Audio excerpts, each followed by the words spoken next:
Obrigado.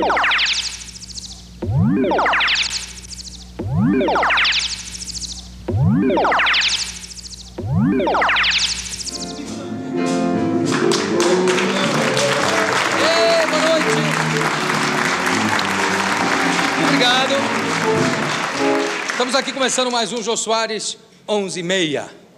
Você está sentindo as coisas assim meio paradas? Está cheio de política, fica se coçando quando escuta falar em inflação. E como não é torcedor do Botafogo, foge de tudo que é conversa sobre futebol? Acelera, rapaz, e reflita. Nem tudo está perdido. Ainda temos nossos campeões. Hoje, aqui, é a vez do Paul campeão Ayrton Senna. Ele vai falar de sexo, drogas e rock and roll, e de quebra vai dar dicas de como se faz uma ultrapassagem a 300 km por hora. E, além disso, ainda tem tempo para namorar a Xuxa. Quer mais, não? Quer melhor? Hein? Então, espera pelo som do Vitor Biglione, esse argentino que usa sua guitarra para acompanhar 9 entre 10 estrelas da música popular brasileira. Vamos, rapaz, não fica aí parado, não. Fecha as portas e janelas, puxa o cobertor, coloque-se na posição mais confortável. Vamos dar a partida em 2 minutos. Até já.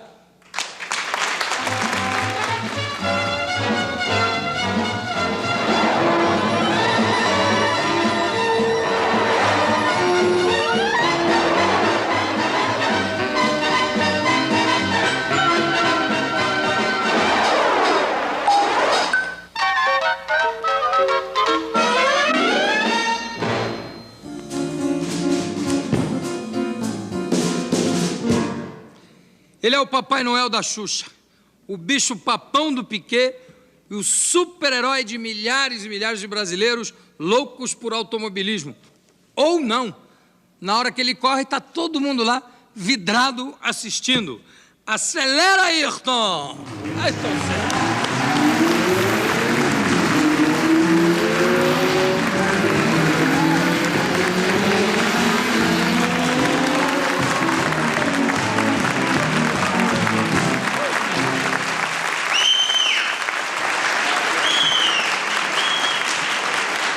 Olha aí, rapaz, é a chegada. O ruído que vocês ouviram não era do carro dele, é o do carro do Alan Prost, que está 2 voltas atrás ainda, tentando estacionar. Demorou mais vezes. Você sabe que há 1 ano a Rita já tinha ido à sua casa convidar você para uma entrevista, você estava viajando, estava fora, está sabendo disso aí? Bom, viajando, eu vivo viajando, né? Eu vivo de uma mala em hotéis, aeroportos, e pistas e carrinhos de corrida, né? Então, o que eu mais gosto é ficar em casa, mas é o que menos tenho chance, é justamente disso. Mas não sabia, não. A gente, lógico, tem contato com vocês, não com você direto, né? Hoje é a primeira vez que eu estou falando com você pessoalmente. E já sabia da vontade de vir aqui, mas é realmente difícil a gente encontrar um tempinho que esteja livre, esteja em casa, com a cabeça no lugar para vir aqui no programa. É porque você fica... hoje em dia... mais 90% do tempo você está viajando, né, ou não? O período que eu mais fico no Brasil é dezembro, janeiro, fevereiro, que é quando não tem corridas e também poucos treinos. Mas a partir dali a gente fica viajando entre corridas e treinos. Mas mesmo assim, dezembro, janeiro, fevereiro, não tem vezes que você tem que testar carro, exato, tem que sair... mas é como eu disse, não tem corridas e tem menos treinos. Mesmo assim, eu tenho que fazer viagens, inclusive até o Japão. Muitos dos treinos são no Japão, então uma viagem doida, maluca, né? 12 horas de fuso horário e 2 dias de viagem até chegar, mais 2 para voltar, que não você chega aqui, você não sabe onde está. Quanto tempo você leva para se adaptar de novo ao fuso depois de uma viagem ao Japão? Para mim é difícil, embora eu viaje muito, é difícil. Uma viagem no Japão, sendo ir, ficar 2 dias lá e voltar, é uma semana perdida. Pelo menos, né? Pelo fuso. Los Angeles, você vai daqui a Los Angeles. Né? Já é uma diferença, viu? Não, o fuso realmente é o grande inimigo da gente, principalmente piloto que tem que estar com os reflexos em ordem, com a cabeça limpa, né, na hora de guiar o carro, é um grande problema para a gente. O fuso no Japão mistura as bolas todas, não dá certo, é um problema. Agora, Ayrton, o pessoal vê você sentadinho lá no carro, né? Pilotando, vai, volta, ganha a corrida, vai para casa e tal. Ganha a corrida, vai para casa. Hein? Pois é, não, acabou, pega fácil, o carro. moleza. Qual é o tempo, quantas horas por dia de preparo físico? Não é, porque o piloto de automóvel é um atleta também, ele tem que ter um preparo físico violento para aguentar aquilo, né? Não, é fundamental não só para o desempenho numa corrida, quanto para a segurança. Você ter um bom condicionamento físico, e isso eu venho fazendo desde 84, junto com o professor Nuno Cobra, e justamente na época de dezembro, janeiro, que eu fico mais no Brasil, é que eu procuro criar uma infraestrutura boa, treinando 5 dias por semana, às vezes. Quantas horas? Todas as manhãs, de 2 às 3 horas, entre uma corrida que eu faço e depois um pouco de musculação, né? E precisa muita vontade, muita energia. Mas é fundamental para manter um bom ritmo durante um grande prêmio que vai até 2 horas de corrida, você ter uma condição muito boa física e cabeça mental, também. Cuca, né? Cabeça no lugar. Muitas vezes o físico está bom e a cabeça está atrapalhada, está tudo errado. Nigel Mansell, por exemplo, tem um físico bom, mas a cabeça não é muito no lugar, não é não? Eu sou suspeito para fazer comentários. Não, porque a gente vê pela televisão, ele vai pegar a taça, ele se corta, ele tropeça, é uma loucura, ele dá cabeçada. Mas tem muito artista também na Fórmula 1, não é só aqui não. Não, só aqui não. Aqui também tem muito corredor, você não faz ideia. Agora, Ayrton, por exemplo, vamos falar de algumas coisas assim que a gente vê, e a curiosidade minha até, né? Aquela chuva que caiu violenta na última corrida, você parou para trocar pneu, e de repente a gente via que a chuva era uma cortina violenta de água. Como é que o piloto consegue enxergar através daquilo? Não enxerga. Tem momentos que não enxerga. E nessa corrida mesmo, em particular, a visibilidade estava muito ruim mesmo, e eu tinha um problema com a viseira do meu capacete. A sujeira da água e a sujeira que vinha ficava na parte externa e interna da viseira e dava como se fosse uma embaçada. Então eu não sabia se era melhor ficar com a sujeira sem limpar ou com a viseira embaçada. E em muitos momentos eu tive muita dificuldade para me situar dentro do carro onde é que eu estava, porque dava um branco total em volta e não dava para ver nada. E nessa hora que você acelera? Nessa hora é fogo, nessa hora a gente vai pelo instinto. É verdade. Porque eu estava vendo de casa, eu digo assim, eu não estou conseguindo ver o carro, né? Então o carro também não deve estar conseguindo ver a pista, não era possível. Nem nesses momentos, quando você vem para fazer uma ultrapassagem, inclusive, você entra numa cortina d'água, lógico, você conhece a pista, tem uma ideia onde você está, mas você entra naquela cortina d'água e vai pelo ouvido, né? Você vai ouvindo o que está na tua frente e, de repente, tem uma noção onde é o lugar de tirar o pé do acelerador e frear.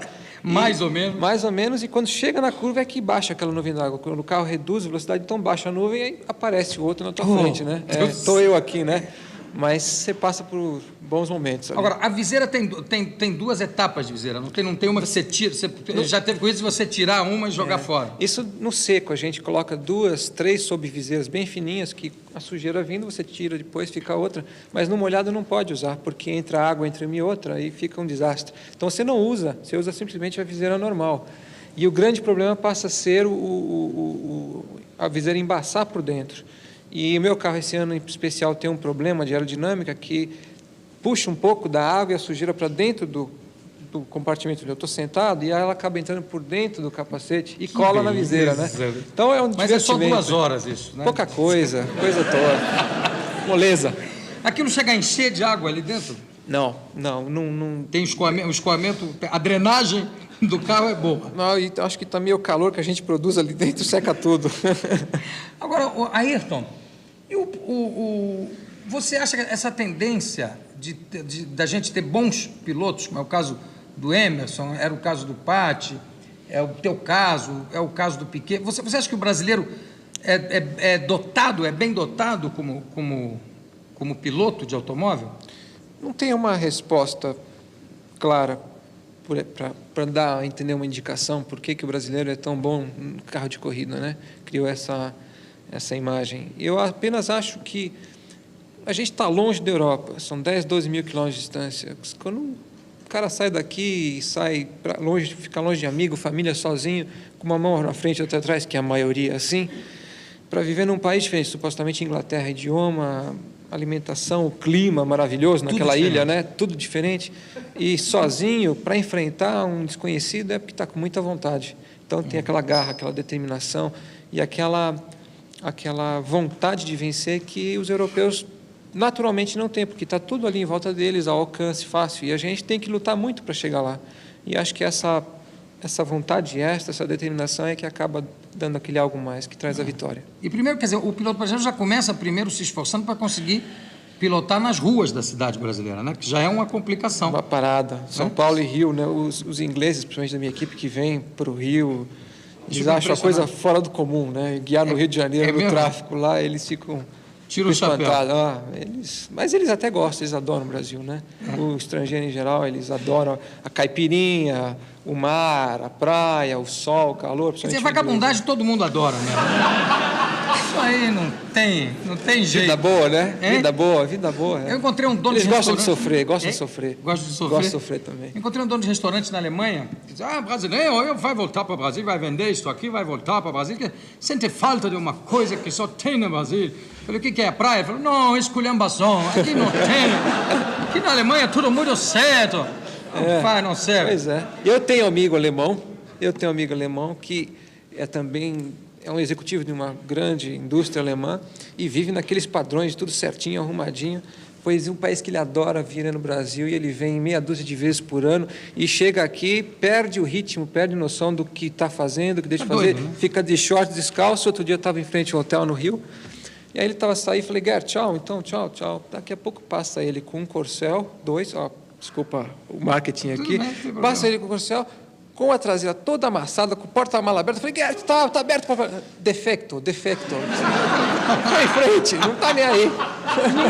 Numa boa. E é daqueles alemães que tudo perfeito, né?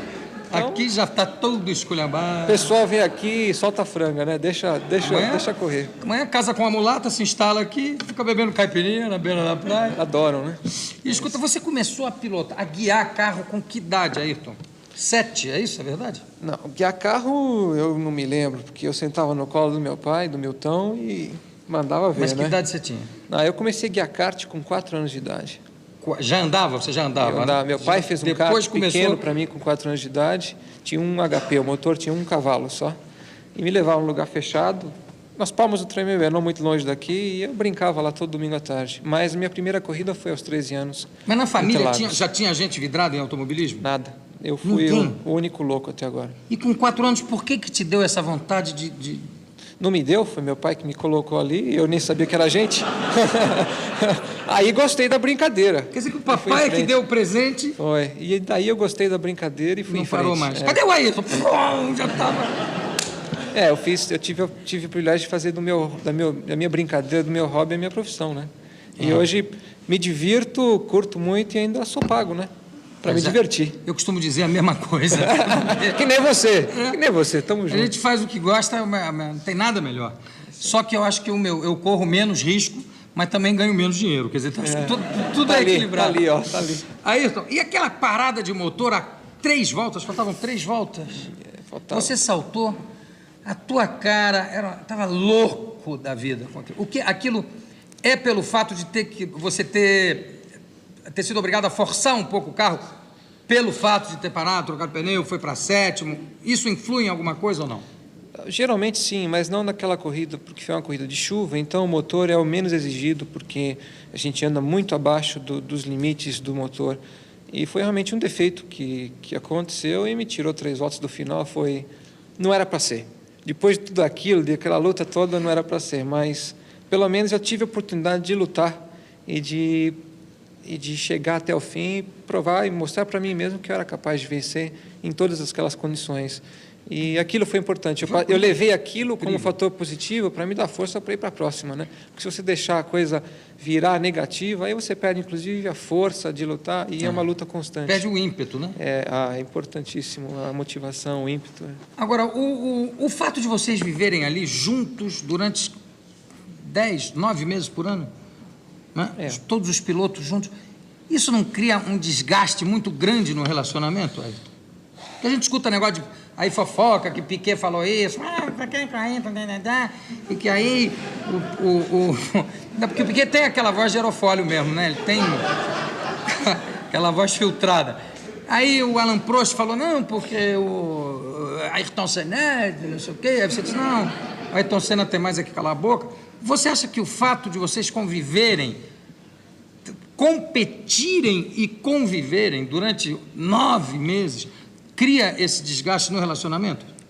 Não, eu vejo um pouco diferente. A gente apenas se encontra e convive num ambiente de competição, que são aqueles 3, 4 dias de corrida, onde não é propício à amizade, porque cada um ali está para vencer.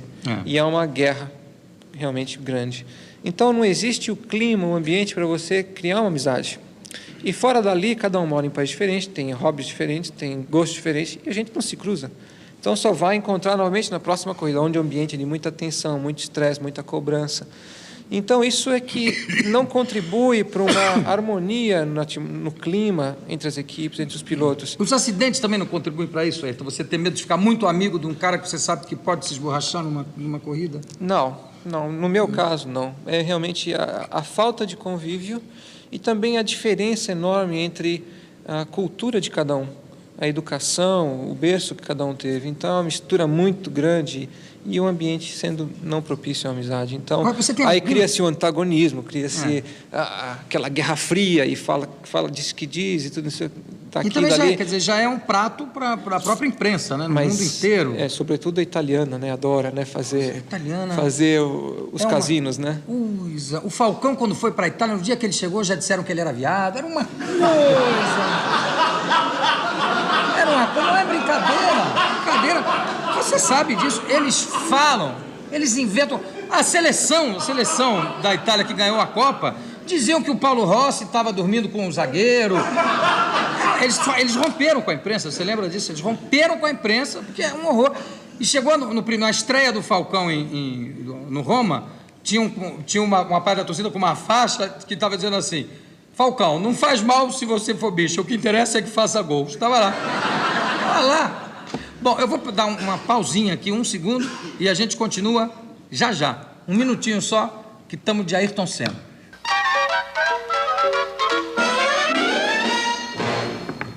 Continuando aqui o nosso bate-papo, a nossa conversa com Ayrton Senna. Ayrton, vamos falar um pouquinho de segurança.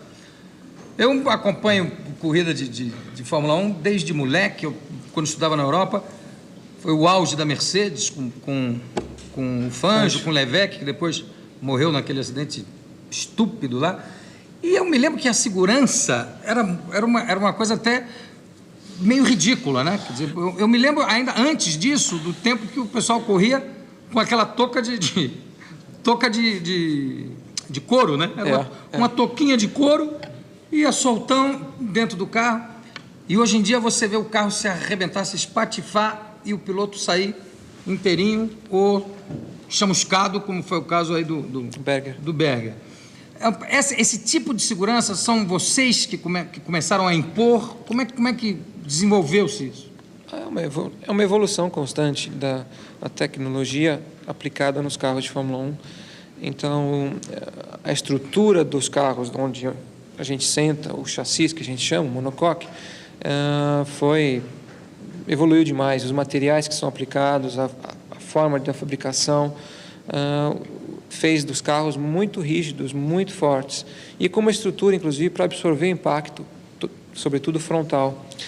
E, além disso, as pistas, os autódromos foram sendo ajustados, modificados, novas áreas de escape foram criadas, maneiras de diminuir a velocidade do carro quando sai do asfalto antes de bater.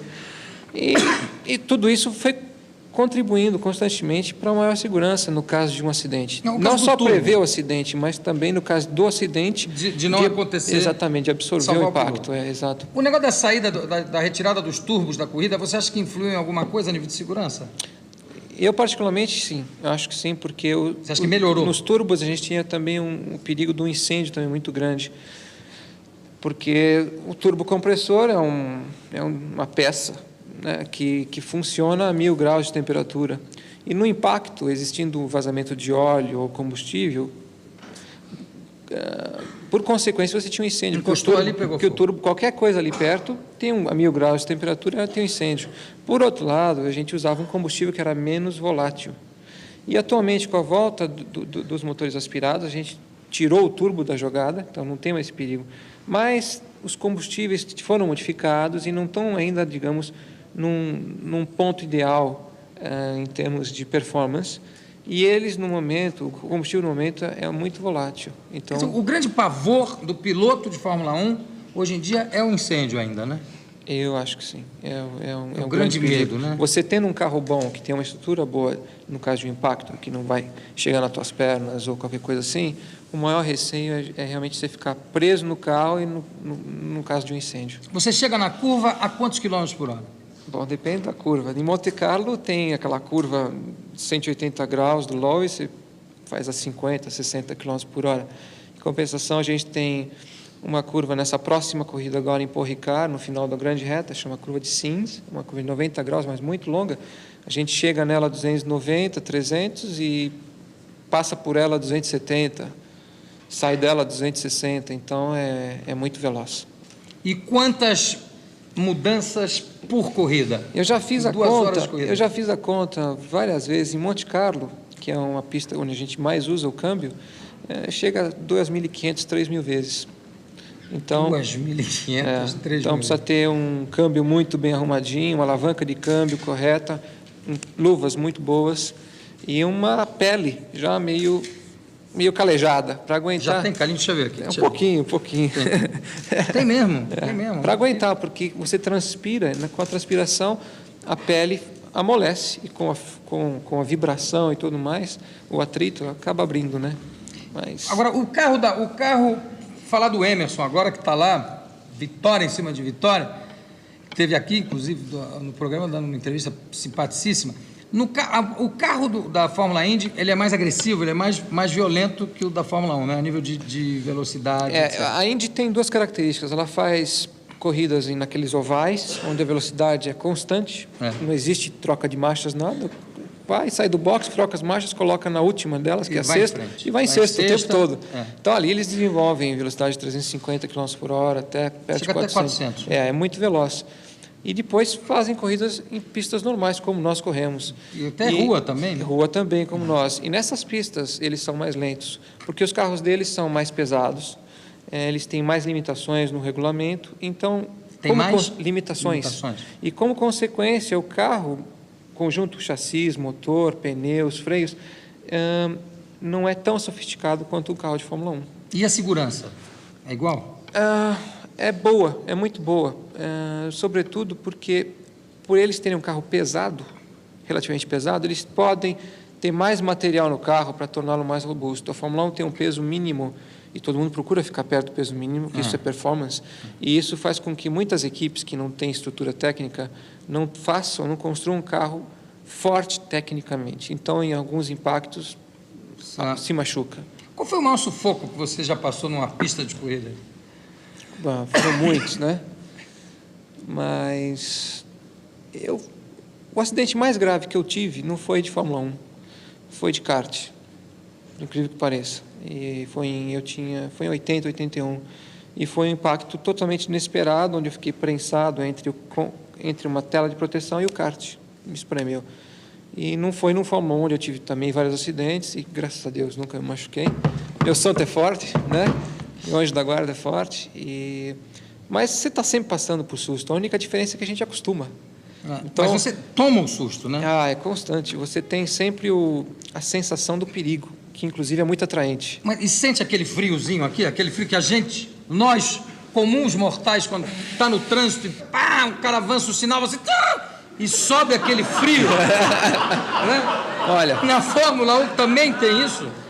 Ou o piloto acaba dominando essa sensação de medo? É um desafio você dominar a sensação do medo e procurando sempre novos limites. Então, você faz uma curva a 250 km por hora ou a 300, você sabe que determinada curva você não tem área de escape, não tem área para erro, não tem margem para erro. Se você errar, o impacto é enorme. Então, aquele desafio de ir um pouquinho mais, ir mais forte, mais veloz, e sentindo que o limite está perto e a sensação do perigo aumentando é muito atraente. E o desafio de você controlar essa sensação, de ter o domínio da situação, é um privilégio que eu acho que poucos têm, de passar por essa experiência. Ela é especial. E é constante. Quando você guia no limite, quando você está vencendo, para vencer você tem que andar rápido, estar sempre ali. E para fazer uma pole position, você tem que estar sempre perto desses limites. E é uma coisa muito atraente, muito motivante. E tem só que manter a cabeça sempre fria para dominar e nunca ultrapassar demais esses limites, porque aí acaba se machucando, né? Você falou que é uma coisa muito atraente, fascinante, tem que manter a cabeça fria. Vamos falar da Xuxa, então, um pouquinho? Aí não dá para manter a cabeça fria. Não dá para manter a cabeça fria. Aí a cabeça fria não, vai para o espaço. Só funciona o coração. Como é que começou o namoro, Ayrton? Como é que pintou? Bom, já se falou muita bobagem, né? Muita fofoca. E a verdade é que a gente se conheceu no início do ano, no programa dela. Eu fui a um programa dela e, como consequência, a gente se conheceu e foi se conhecendo e, de repente, nós estávamos juntos. E está conhecendo cada vez mais. Sim, mas ela é uma pessoa especial. Uma pessoa adorável. Ela é adorável, realmente, e ela é atraente demais como mulher, como cabeça, como astral. É realmente difícil de controlar, não dá para controlar. Não dá. Eu vou voltar a convidar a Xuxa para ver aqui. Aliás, a Xuxa começou trabalhando no meu programa na Globo, que era, se não me engano, era o Planeta dos Homens. Não sei se era o Satiricon ou o Planeta dos Homens. E já era uma pessoa, uma menina encantadora, um amor de menina. Xuxa, vem aqui, pede lá, fala com o Bonifácio para deixar, tá? Vem aqui no casamento na TV, vem. Agora, o Ayrton, e o negócio da grana na Fórmula 1? Porque as pessoas ficam muito impressionadas, evidentemente, com o que você ganha, com o que o Prost ganha. Quem ganha? Um rapaz francês, um baixinho. O Prost ganha. Quanto o Prost ganha? Quanto você ganha? O Emerson ganhou 1 milhão na corrida e tal, mostrou aquele dinheirão todo. Coisa bem de americano, adora, isso é fantástico, né? Que o brasileiro tem vergonha de ganhar dinheiro. Diz, não ganho nada. Tal, né? Pergunta para um bilionário, como é que você está? Eu estou bem, hoje em dia eu estou bem. Coisa de maluco. O americano, ele mostra, logo, aqui $1 milhão e tal. Mas não é todo piloto que é disputado na base dos 7, 8, 10 milhões de dólares, né? Quantos? Não sei. 2, tá bom? 15, digamos. Se você pegar dos 30 pilotos que tem na Fórmula 1, 5, 6 ganham bem. Entre os 3 aos 8 milhões de dólares. E dali para baixo cai muito, para $1 milhão mais uns 4, e dali para baixo muitos pagam para correr. Então, muitos pagam para correr, porque tem muito piloto novo querendo entrar com um patrocinador que entra na equipe, etc. Então o piloto quer ter um carro para correr. Ele não quer saber de dinheiro. O negócio é tão louco, tão maluco, que o negócio é correr. Foi o meu caso. No primeiro ano que eu corri de Fórmula 1, eu queria um carro para correr. Eu não queria saber se eu ia ganhar ou deixar de ganhar. Eu queria ter meu carro para poder sentar lá, guiar, fazer o que eu queria e mostrar que eu podia fazer alguma coisa. Você mostrou um carro que sumiu depois, então, né? Depois a gente ia conversar. No ano seguinte a gente ia conversar, mas no primeiro eu queria guiar. E é o que todo mundo procura fazer. Então, poucos ganham muito bem. Mas o caso, eu vou te perguntar, por exemplo, o Clay Regazzoni, tá? Foi acidentado, ficou paralítico. Cadeira de rodas, cadeira de rodas e tudo. Quando ele parou de correr, ele já estava bem de vida? Estava porque ele correu muitos anos, né? Mas não era um enorme. Embora, na época, $1 milhão era, digamos assim, o sonho de um piloto ganhar. E hoje a coisa mudou, porque o business na corrida, na Fórmula 1, nas corridas, realmente tomou conta de esporte, sobrou muito pouco, né? Loucos são pouquinhos lá que arriscam a vida mesmo pelo gosto. E na época dele era mais romântica, era mais aquela tal história da vida maravilhosa do piloto, que tinha 1000 mulheres, iates, aviões, boates, discotecas, etc. Hoje em dia a gente chega na pista às 8 horas da manhã, sai às 7 da noite, e você sai quebrado, você quer comer alguma coisa e dormir, não tem essa história de badalações, né? E naquela época era bem diferente. O Clay, inclusive, tinha muita fama de ser um autoconquistador, né? Vivia nas noites afora aí. E não conseguiu conquistar a Xuxa. Agora imagina quem consegue. Como é que fica? Mas então, quer dizer, naquela época era mais Trabalhava-se Não, muito claro. menos também, diga-se de passagem. A gente treina hoje um absurdo de dias por ano. Naquela época, praticamente, ia-se às corridas, fazia corrida, depois ia para casa e ia cuidar da vida. E pronto. Hoje, realmente, um piloto profissional dedica-se totalmente à profissão, tanto guiando, treinando, alguns compromissos promocionais, como no condicionamento físico que toma muito tempo da gente. Né? Quando teve a corrida lá de Indianápolis, né, essa que o Emerson ganhou, estavam falando de curiosidades lá de Indianápolis, teve um francês maluco que ganhou um grande prêmio lá de Indianápolis, que cada vez que ele parava no boxe, tomava uma garrafa de champanhe. E chegou 12 minutos antes dos outros. Ficou que nem um maluco. Hoje em dia não chega nem perto de um carro quem toma um gole de bebida, né? Não, já foi o tempo. Quer dizer, o lado romântico do automobilismo já foi o tempo. Acabou mesmo. O fato é o seguinte, você pode guiar um carro de Fórmula 1 1 hora e meia, 2 horas, sem fazer um preparo físico. Não tem problema, você pode guiar. Só que a tua performance vai deixar muito a desejar, levando-se em comparação ao nível de quem está se joga. Exatamente. Então, é o tal negócio, empurrando os limites, pouco a pouco, cada ano, e um empurra daqui, outro vai dali, vai, e é sem fim. A gente... Para vencer, tem que estar disposto a fazer o troço para valer e com muito amor, sobretudo, também. Agora, você chegou a ser fã do Emerson? Qual é a influência que o Emerson teve, se é que teve, na sua carreira? O Emerson foi, na época do auge dele na Fórmula 1, o meu ídolo. Isso era 73 a 76, e eu apenas assistia as corridas pela televisão. Corria de kart, tinha 13 anos, 13, 14 anos, então eu levantava domingo cedo, como muita gente aqui faz, para assistir a tal da corrida no domingo pela manhã, e vibrava e curtia, mas aquilo era uma coisa do outro mundo para mim, não existia no meu mundo não tinha nada daquilo, era um sonho. E depois, quando eu passei a correr e fui, de repente eu vi que eu estava fazendo parte daquele mundo, mas nem por isso o Emerson deixou de ser um ídolo para mim. E, diga-se de passagem, o Emerson passou por momentos difíceis, né? Foi muito queimado, entre aspas, sobretudo pelos brasileiros, pela imprensa. E é bonito ver ele dar a volta por cima e estar aí com tudo. Volta, né? hein? É isso aí. E inclusive ele parou de correr na Fórmula 1 na tua idade, né? Mais ou menos? Um pouquinho mais. Um pouquinho mais? Você está com que idade? 29. Não, foi mais. Foi mais, claro. Eu é que estava misturando estação. Agora, falou-se em dinheiro da Fórmula 1 e nos fez uma comparação com o dinheiro lá todo mostrado, esbanjado da Fórmula Indy. Ganha-se mais?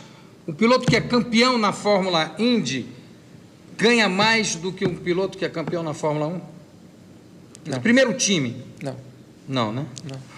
Não, porque uma das razões, embora a Fórmula Indy esteja nos Estados Unidos, que não falta dinheiro para os americanos, a Fórmula 1 é mundial e a Fórmula Indy é mais um campeonato americano tentando crescer para ser mundial também.